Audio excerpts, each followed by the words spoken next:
alongside the gentleman himself, Aron Ralston, Dave Morris here in Norman at the Embassy Suites. It's the Explore Oklahoma Healthcare Summit. You are here to talk to those in attendance here, and we'll get to that in just a second. First of all, very nice to meet you. Thank you for your time. No, I appreciate it, and thank you for having me. And this is one of the things you do right now is you talk to various groups, fundraisers, and charities about your experience and about motivation, I guess. You were just in Detroit, now you're in Oklahoma City. You still stay pretty busy bouncing around, right? Yeah, exactly. I mean, between my family commitments, I have 2 kids, and they live in 2 different time zones, so I've split my time between them. And then also getting to do the work that I get to do, which I look at it all as a gift, really, that among the many gifts that have come into my life since 12 years ago when I walked into Blue John Canyon, that I get the chance now to share my experience there and hopefully make it relevant and encourage people in the boulders that they might face in life. I do want to talk about the boulders. I've watched some of your motivational speeches, and you really hit on the boulders, and I think that's a great analogy. Aron, of course, was rock climbing in Utah in 2003. The story's been told many, many times, and by far better than I will do, but stuck there, had to amputate the arm to escape. Basically, you say, hey, you died, and then you walked away to freedom. You looked at that as a turning point, and perhaps the camera, when you're recording yourself at that point, that was your turning point, right? It was a series of those kinds of pivots that when I found myself trapped, I had to first understand that I'd created this situation and that I was then therefore going to have to be the one that created a new reality that came up with the solution, that nobody was going to swoop in and save me. Because you made that decision early on that you were going to do this. No one knew you were doing it. So I was by myself. You owned that opportunity right there. Exactly. It's about being accountable. And that was an important first step. And then as I came to understand, okay, I'm not going to be able to get myself out of here, I'm going to die here, there was another pivot where I had to come to accept that this has been my life and what have I learned from it. I tried to go through at least some analysis and to understand the lessons of what my life had meant and to understand really what the gifts that even that boulder were giving me through that process, to understand that life had not just been about achievements, accomplishments, the goals that I had set and gained for myself, but that it was about the relationships of life too. And certainly that was a huge, even a revelation to come to understand for a type A person like myself who had been very driven and goal-oriented, that it was more about the interactions with the people. It was about the love that I had had in life. That was a great development for me, that even an epiphany to come to that understanding. And then there was the pivot at the end, which was the moment when I stepped out of my grave and into my life again, to have the chance to get back to those people who I'd been recording messages to send to them from what would be beyond the grave, that my parents, my mom, my dad, that was with my sister, with all of my closest friends, and to be able to say to them that I was sorry for what I'd put them through, that I was sorry that I had been in so many ways more self-centered than what I would like to have been in life, that I hadn't told them that I loved them as much as that I would have liked to have expressed, all the regrets that I then had the chance to get back to them and not only say those things, to implement the lessons in my life and to continue really with my passions as they still are today. I mentioned my children, but also that I love getting out in the outdoors. Tomorrow I get home to Colorado and I'll be climbing up in Rocky Mountain National Park and to spend time in the wilderness. And you put all that together, and I'm very blessed today. And I hope that other people can see that even if you're in the moment of a dark time, that there is a light out there, and ultimately you arrive in a better place because of the trauma that we've gone through in life. 2 things. You mentioned when you pulled out that camera, that's when you sort of figured out, and perhaps other people can figure out, who's the person you would talk to, and what are the things that you would say that is perhaps the most meaningful thing in your life? I think that to confront that kind of a question and to understand that where I was when I got that camera, I was not just in the bottom of a canyon. I was in my grave at that point. That was the end of the book there. It was. And to then have the opportunity to say a few things, what do you say? you put yourself there. Who do you say those things to? And the answers to those questions, I think, reveal a lot about what's important to you in your life. Don't you think that would change throughout life? Perhaps in your 20s, it's a certain person, perhaps your college buddies or whatever. Later in life, it's the loved one. Later in life, it's family. Don't you think that changes, though? It should. That I certainly am glad that I'm not as, I guess, the same person I was when I was 15 or 25 or even we all grow from 6 our years ago. experiences. Yeah, that's part of maturing. And yet, at any given moment, it does reveal, most importantly, what's of such critical value that it percolates to the top of the list. And that's, in my mind, then one of the gifts that boulder gave to me was to understand, what is it, Aron, that's important to you? As I'm eulogizing myself and reaching out to people from, posthumously, as it was, that's how I thought that video would be seen. It showed me that it wasn't, I mentioned about graduating at the top of my class from high school or from college or having a prestigious engineering career or having left that behind to become a mountain guide, to follow my passion and live my dream. None of that made the tape. And it was about the people, being able to say the relationships, that I love you and that I'm sorry, and that in the end, I wish that I had been better. What it gave me was a perspective when I did leave the canyon. It was that beacon that I have been very fortunate to have in my life, to say, here's a vision that I was able to have of what it would be like to be a better person in my life. And now, okay, am I living to that?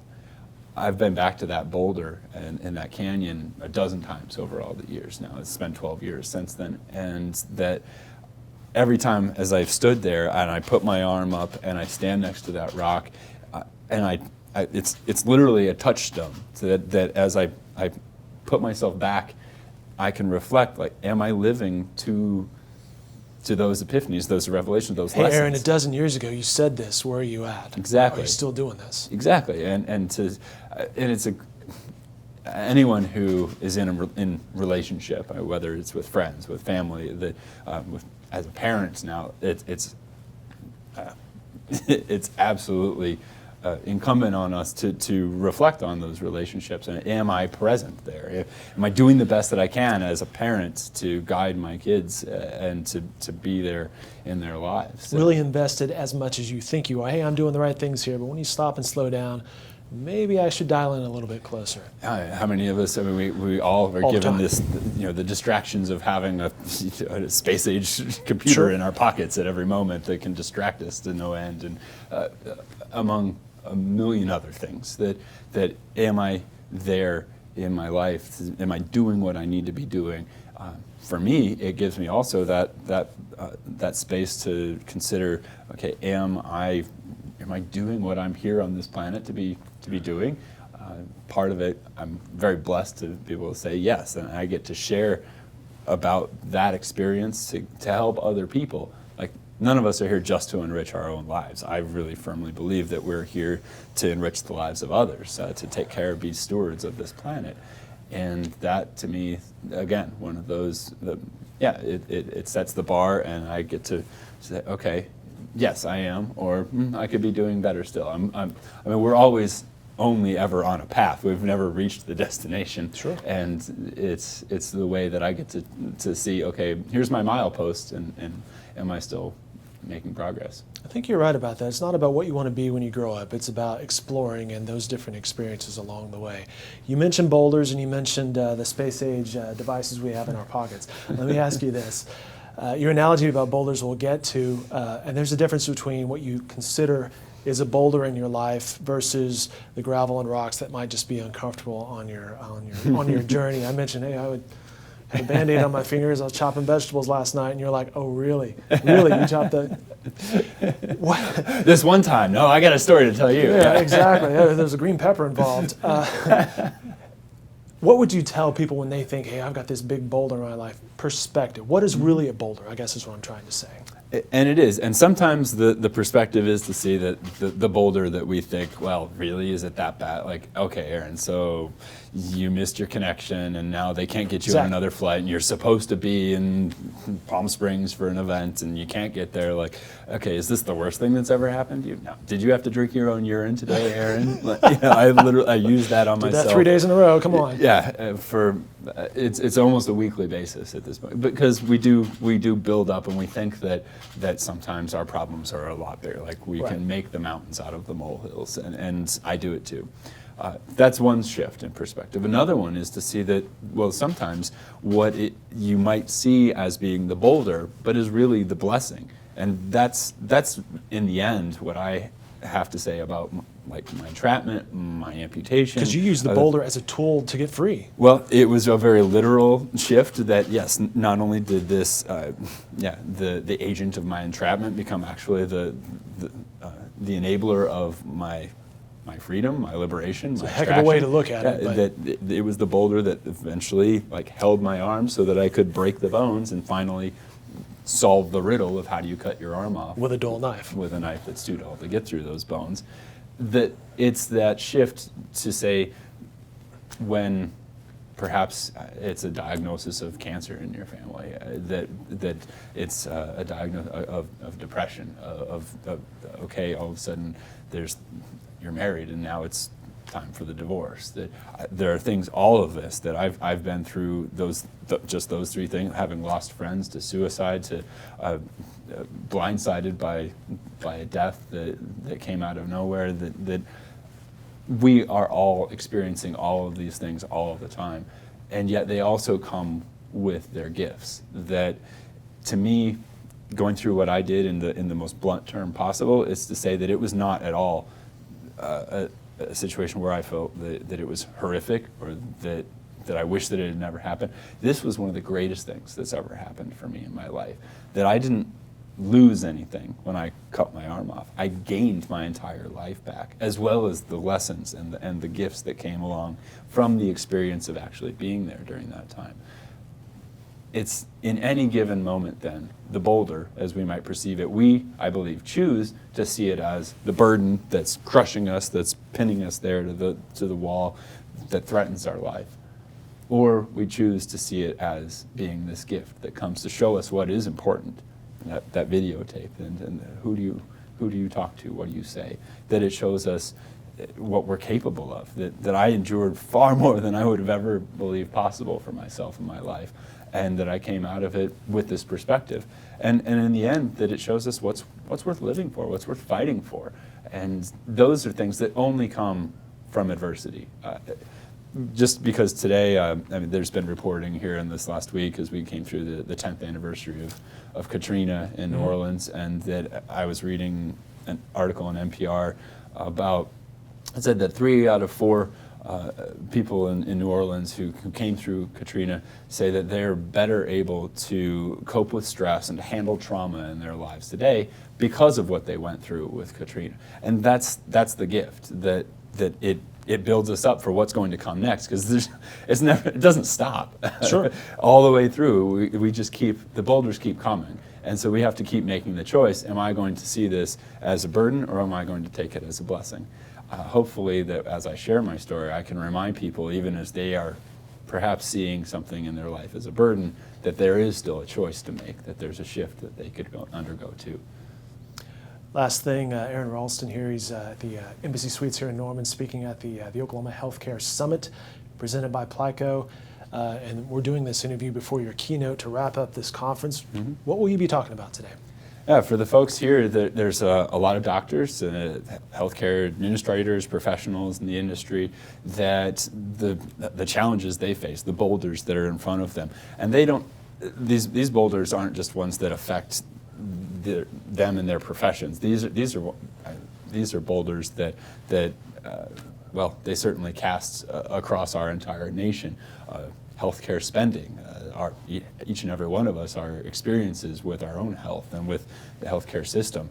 That what I hope to talk again is to share about my experience, to give them maybe a bit of a boost, maybe that shift in perspective. That there's still regulation, the oversight, the electronic health records. I mean, so many, like anything that ranges from headache all the way to these well, potentially catastrophic flaws that still exist and permeate our experiences in healthcare, to help the people here to be able to well, have a sense of encouragement, maybe to have that shift in perspective that ignites something that's, well, they're going to make a difference because of what they've experienced or gone through. Maybe it's just on a personal level. There's someone here who's going through something at home within maybe their community. You make that connection through something they hear you say on stage. And I hear back from a lot of people about it, that there could very well be a doctor who's going through depression and who needs a reminder that there's something worth living for. Sometimes it's the caregivers who have to take some time to Sure. take care of themselves, to be reminded that life is a lot more than just about work, and that I don't necessarily know what it is that might connect with any given individual, but I do get to know from, well, the aggregate that I hear for people that it made a difference for them, and that whenever they're in that position where, yeah, they've just found out that their mom now has brain cancer and she's going to be moving back in with them, but to see it not as that I'm losing my mom, but rather that, okay, we get the next 6 months where she's going to be with us, and we're going to have that time together. And the memories of those next 6 months. Beyond the stage today, what else are you involved with? Some charitable efforts, I believe? One of the things I've learned from this is that I care so passionately about the outdoors, and that I try to give back to protect these places.